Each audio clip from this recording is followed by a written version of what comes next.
খুব সহজেই তৈরি করব সাবুদানা আর পোলাওয়ের চাল দিয়ে পায়েস।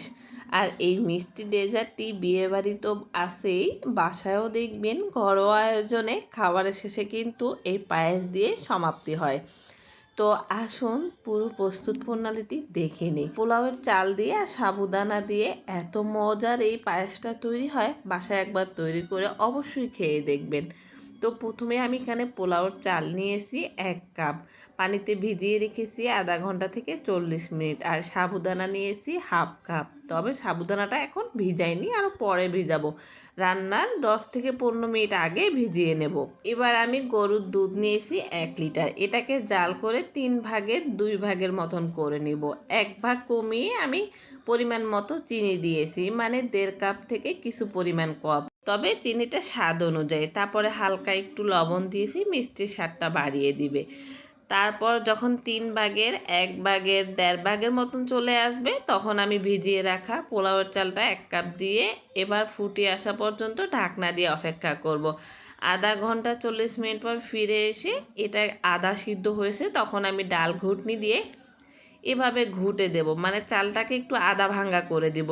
ঠিক এরকম টেক্সচারটা আসবে, ভিডিওটা একটু লক্ষ্য করবেন। এই যে এভাবে যখন দানাটা আমি চাপ দিব তখন ভেঙে যাবে, এ পর্যায়ে আসলে মানে একদম পারফেক্ট। এরপর আর বেশি জাল করা বা ডাল ঘুটনি দিয়ে ঘোটা যাবে না। ঠিক সে পর্যায়ে আমি 1/2 কাপ সাবুদানা ভিজিয়ে রেখেছিলাম, সেটা ফুলে 1 কাপ হয়ে গেছে। সাবুদানাটা দিয়ে কাছে থেকে তারপর নাড়াচাড়া করতে হবে, না হলে এটা দলা পেকে যাবে। খেয়াল রাখবেন পাশে থেকে চুলার আঁচ কমিয়ে নাড়াচাড়া করে নিব। এভাবে 15-20 মিনিটের মতন জাল করে কিছু কাঠবাদাম আর চীনাবাদাম দিয়েছি। কাঠবাদামের কালারের জন্য একটু বাদামি কালারটা বেশি দেখাচ্ছে। আর কিছু কিশমিশ, এগুলোকে দিয়ে 5-7 মিনিটের মতন নাড়াচাড়া করে নেব। ঘনত্বটা আপনার পছন্দ অনুযায়ী দেখে তারপর নামিয়ে নেবেন। এই তো একটু ঠান্ডা করে তারপর একটু সার্ভ করে নিলাম। আমার ঘনত্বটা আমি ঠিক যেভাবে চেয়েছিলাম একদম পারফেক্ট এভাবে হয়েছে। এবার আমি কিছু চেরি ফল আর বাদাম কিশমিশ দিয়ে সাজিয়ে নেব। আর মিষ্টি ডেজার্ট অবশ্যই সাজালে বেশি লোভনীয় লাগে, তাই একটু নিজের পছন্দ অনুযায়ী সাজিয়ে নিলাম।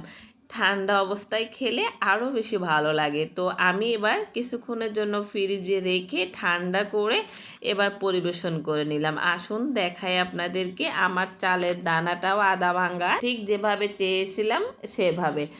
চালের দানাটাও একদম ঠিক মতো হয়েছে এবং আমার প্রত্যেকটা সাবুদানাও কিন্তু আলাদা আলাদা দানা দানা বিশিষ্ট হয়েছে, একটার সাথে একটা লেগে যায়নি বা বেশি সিদ্ধ হয়নি। সাবুদানাটার ভিতরে একটু সাদা অংশ দেখা যাবে। এ পর্যায়ে 2-1 মিনিট চুলায় নাড়াচাড়া করতে করতে গরমের তাপে কিন্তু ঠিক আমার মতন দানাগুলো এভাবে দেখাবে। তখন নামিয়ে রাখলে দানাগুলো একদম ঠিক মতন এরকম দানা দানা বিশিষ্ট থাকবে এবং গলে যাবে না। আশা করি ভিডিওটা ভালো লাগলে অবশ্যই একটা লাইক শেয়ার দিবেন। আল্লাহ হাফেজ।